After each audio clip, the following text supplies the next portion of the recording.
this is Mr. J, and welcome to another episode of Fanboy JunKtion.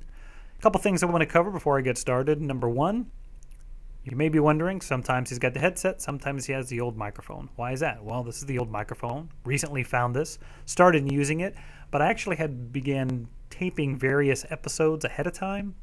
I'm actually going to stop doing that, but I still have a couple more of those to burn through. That's why sometimes I've got this microphone, sometimes I have the other microphone.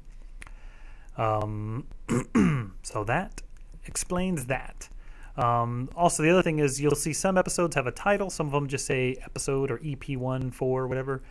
The episodes, the official episodes, that'll be, episode 1, 2, 3, 5, whatever. That's more current events, something I've recently watched, responding to junk box questions, things of that nature. The other ones, which I call tangent episodes, are like your top 10, top 5, comic book suggestions, things like that. Next time I see a movie that's come out in the theater, I'll do a review. That'll be more of a tangent.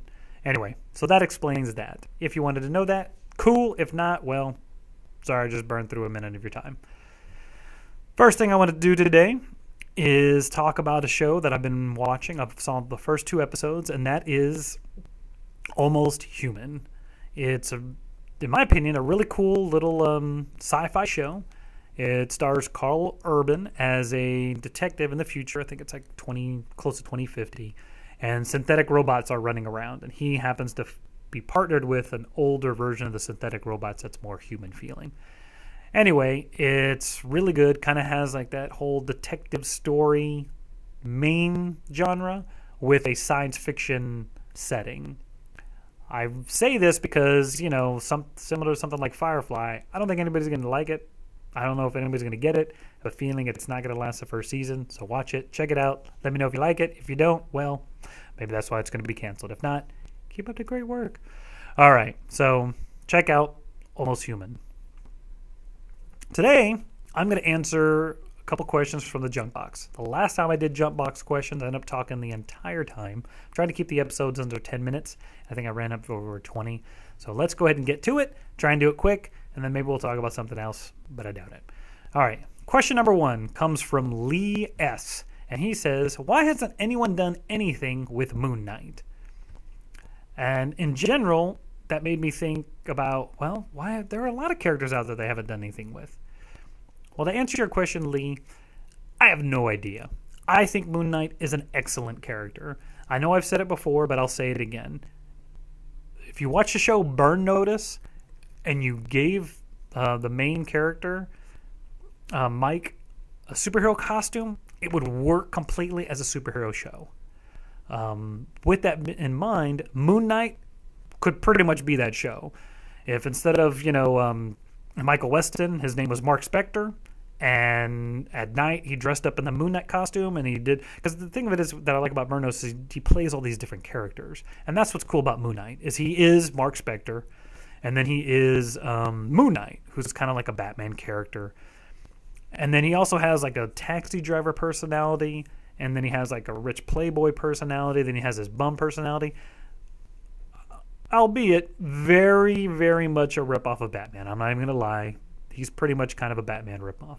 But, Batman was the first character. What characters aren't out there nowadays? You could argue that Green Arrow was. In fact, I think early on they pretty much said he's the Arrow version of Batman. Point being, Moon Knight, I think, would make an excellent TV show, especially watching something like Arrow, where it's pretty much the same thing. Now, whether a white costume running around at night would work, I have no idea. But I think that, like Moon Knight, there are several characters out there that are just missing the mark. Again, Moon Knight would make an excellent hour-long action drama, similar to something like Burn Notice or Arrow or something of that nature. I mean, he's got the mechanic guy, he's got the girlfriend. I think it would be great. A couple other things that a couple other characters I think. Now, I was going to say Iron Fist, but now that he's part of that Netflix thing, which I haven't talked about yet, I'm hoping it'll be cool. I'm excited about that. But there are so many. I think part of it is that, especially with the movies, is that if you look at a lot of the comic book movies, every movie is the world is going to be destroyed or it's a catastrophic situation unless the hero prevails, be it Iron Man, Captain America, Batman, Superman, whatever. And with a character like Moon Knight, it's not a lot of that level problem. He's a street level character. And that was like the same thing with something like Daredevil. I liked it. But if he had lost, it just meant that the Kingpin keeps going and he's the Kingpin of the streets. Or with the Wolverine, the recent movie, if he had lost, it just meant he lost his powers and the guy would go on being himself. Like, there was no world-shattering event, and I think that's what to have a broad audience. They want to keep it that catastrophic level so that the movie is a bigger event. It's not like a comic where it's every day. So I think that's part of why Moon Knight, they haven't done anything with it, but I think an excellent television show.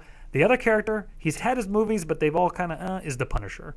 When I watch something like The Tudors with all the gratuitous sex and violence, or what's that other one? Game of Thrones. I've seen a couple episodes. Again, tons of violence, gratuitous sex. I think about, why isn't The Punisher an HBO or Showtime show? I mean, it's definitely R-rated. You definitely have the uber violence. I'm sure being one of those shows, they're going to have all kinds of sex in there. I don't know if I want to see The Punisher banging, but it would, that level, the whole crime thing and everything like that, I think it lends itself easily to be a great HBO show. And even some of the other comic book characters out there, you know, something like, I would say Green Arrow, but he's already got his own show. But, you know, something like The Question. It's a great, like, detective CSI show. Make that an HBO show. Kind of edge up the violence and let it open. That would be a great live action show. So I think the bottom line is, movies want the catastrophic event. Some of these characters just are not made for that. So that's probably why characters like Moon Knight haven't been. But again, good TV show. So that answers that question. Thanks for the question, Lee. The next question comes from Danielle C. And she asks, how do you feel about superhero shirts and other comic book paraphernalia being available at shops like Hot Topic or other retail venues? And, you know, I have to say, I've been a comic book fan for years and years and years. And I can remember when I was in my early teens, like, the comic book store I used to go to was in San Antonio. It was called The Dungeon. And if you didn't know where The Dungeon was, you weren't going to find it. It's not like now we have Google and GPS where you can find it. I mean, you had to know where it was or you would pass it by. It was like a little speakeasy thing. And there's something underground and cool about being a comic book fan. Now, I'm glad that comic books have now become the norm with all the movies coming out. They've kind of definitely become a part of pop culture. That show Big Bang Theory seems to also have kind of brought a thing. But with that, you get a lot of posers.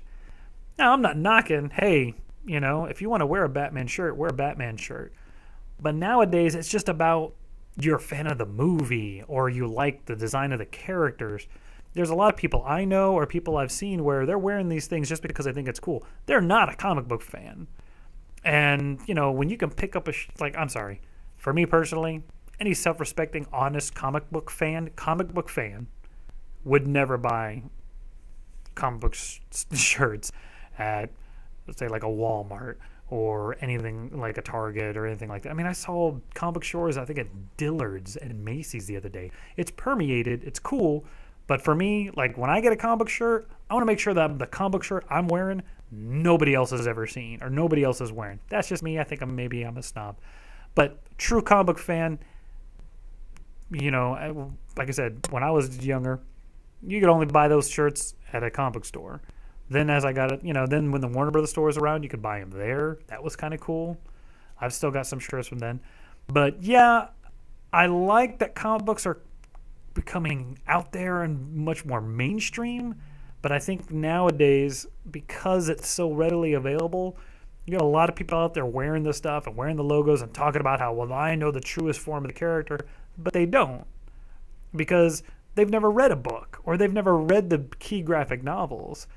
No, there's well, I'm not going to get into it now, but if you're a comic book fan and you're not reading comics and you haven't read the big graphic novels, the influential and quintessential graphic novels from the 80s and the 90s, from that time when everything started changing, I'm talking about your, you know, other, you know, Dark Knight Returns, Watchmen, you know, it's a little before that, but like the Phoenix Saga, some of that early stuff. If you haven't read that, don't talk to me.